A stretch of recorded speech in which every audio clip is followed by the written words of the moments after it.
So if you guys are aware, I made a video about the Alyssa Mercante lawsuit that's officially been filed. I did a video yesterday on this, and there's a person that is involved in this lawsuit that I actually did a video on about 8 months ago, maybe almost 9 months ago at this point. And this particular lawyer is somebody who is not very happy with gamers, let's just say. He's made it very evident that he basically hates everybody who would be considered a gamer gator. That's their terminology, by the way. We don't utilize that terminology. But still, they don't like gamer gators, and he has made it his mission to try to get rid of gamers or gamer gators in general. Now, it seems as if about 8 to 9 months ago, he seemed to have got along with Alyssa Mercante, and they've been planning this for months now, which ended up resulting in a lawsuit against Smash JT. My work with respect to diversity and inclusion at Bungie has focused on a couple of different things. One is that we have a fairly robust of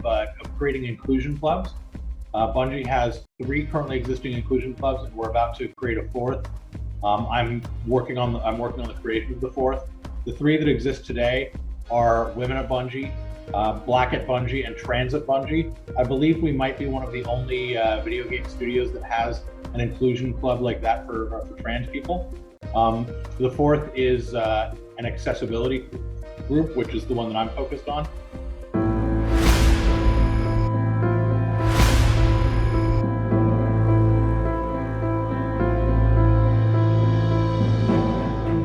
Now, again, ladies and gentlemen, let it be known that this very much seems like an activist organization or an activist lawyer firm that is doing its damnedest to try to go after the chuds. You know what I mean? They're trying to go after the people who their client seems to be extremely envious of. We have a headline here from Fandom Post that reads, "Lawyer who claimed it was his job to get rid of anti-woke gamers is working for the former Kotaku editor, Alyssa Mercante." So let's get into this video, guys. But of course, before we do, if you are new here, just consider hitting that subscribe button. I would greatly appreciate it, and like the video to push us out into that YouTube algorithm. Now, the lawyer in question's name is Don McGowan, who worked for Bungie and the Pokemon Company and claimed that it was his job to get rid of anti-woke gamers, is now working for the former editor, Alyssa Mercante, as part of her lawsuit against Smash JT. If you recall, back in March, which again, John F. Trent was the one that wrote the article that I actually made a video on about 8 months ago, so he's the perfect reference for this. But he says back in March, McGowan posted using the X handle Legal Minimum,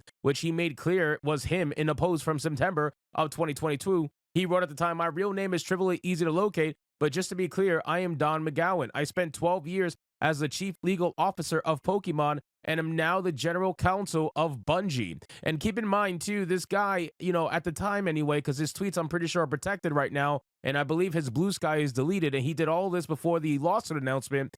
He had a headline that said, "Trans kids are not a threat, leave them alone." And it's very interesting how when you start tying all this together, you know what I mean? Alyssa Mercante wants to be an activist. She decides to want to become a martyr for this entire reason, try to go after the chuds and all this stuff. And then on top of that, she ends up going with this law firm that is an activist law firm that all love to shill for trans children, apparently. And then on top of that, she ends up doing a weird kind of like fundraiser for Trans Lifeline or whatever it is called. And then after that, she ends up hiring a trans lawyer. I mean, it's very interesting to see all of this go down, and it's very clear that it's all connected. The people who try to say that we're all connected and we're all organized are the ones who are projecting because they're all connected and they're all organized. So it just make it make sense. He admitted his job was to remove anti-woke gamers in response to a thread by Mercante claiming that she and Sweet Baby Inc. were being harassed. Now, this was all the way in the beginning after they put out this article basically running damage control for Sweet Baby Inc. Apparently, a public figure is not allowed to be questioned. A public figure is not allowed, especially a reporter. You're not allowed to talk about their reports. You're not allowed to talk about any of that stuff. Apparently, that's harassment. And this is what she's been trying to bank on for the last 8 months now, where if you make a video based off what she says, apparently that's harassment. It's the weirdest thing. But anyway, let's continue. Mercante wrote in her thread, "If you aren't sure this is a harassment campaign, just take a look at the content. Look at how many sock puppet accounts flock to comment on posts. Look at the language in those comments. Look at the images they're sharing, the way they're manipulating pictures of women." So it's okay to manipulate pictures of men? Is that what we're going with here? Because you don't seem to have a problem with all of the Photoshop pictures of men that get put on thumbnails 24/7. You have no issues with that. But oh my God, Photoshop pictures of women on thumbnails? No, that's not allowed. McGowan reacted to this by not only admitting he wants to remove anti-woke gamers, but accused them of being racist and sexist. Of course, says the white guy.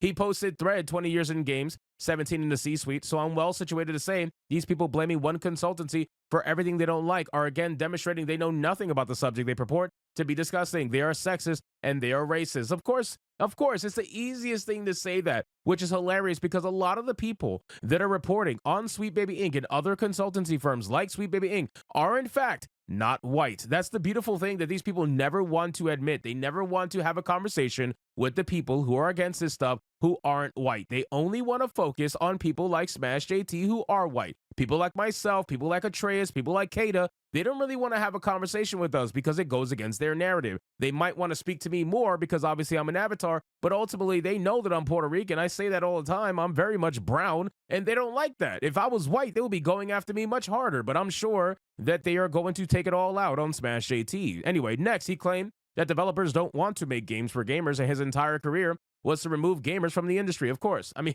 you kind of need gamers for the gaming industry. Without gamers, you're kind of fucked. This has been very clear and evident with the massive amount of failures that have happened this year. I don't understand why you would want to advocate for the destruction of the gaming industry by removing their client base, but I mean, what do I know, right? McGowan posted, and it never occurs to them that the reason nobody made games for them was because nobody wanted to make those kind of games. Nobody wants your money because no one wants you in their environment. Take it from someone whose most of his job was figuring out how to get rid of you. Now, keep in mind, guys, there are developers out there and studios out there that are, in fact, asking for gamers' money. You know what I mean? Like Space Marine 2, Black Myth, Wukong. Unfortunately, a lot of the studios out there that are asking for gamers' money are Eastern studios. Not many of them are Western studios, which is unfortunate, but that's just what it is. That's just the truth of it. The Eastern side of things is pumping out content left and right that people are actively enjoying, while the West, you kind of have to sift through the bullshit in order to find, games that are actually good for gamers. But there is studios out there that are asking for your money. Regardless of what this idiot says, they're out there and they want your money and they want to deliver to you products that are meant to give, gamers what they are asking for. He says trust and safety departments exist to get assholes out of the gaming environment. He continued, you end up creating them to get rid of assholes because adult humans don't want to spend their leisure time with assholes. You're a gamer gator? Fuck off. You're a goddamn child. Nobody wants your money. Go spend it on anime porn. That is projection, right? This is massive levels of projection. Go spend it on anime porn. Wow, great job. Number one, you're projecting, considering you have trans kids are not a threat. Leave them alone on your profile because I find it very sus that you're advocating for trans kids, but that's neither here nor there. We're never going to agree on that. And number two, it's very much not true because clearly people want our money because you had studios out there making games that the gamers actually want and are playing left and right. So I don't understand why you have such a hard-on for people that are considered gamer gators. I think that you are an absolute loser in every way possible. I'm allowed to have that fucking opinion of you, and it's very clear that you think the same of us. So I guess we just got to coexist at this point. Next, McGowan targeted former World of Warcraft team lead Mark Kern by using a post from Rami Ismail, a Muslim activist and co-founder of Vlambeer.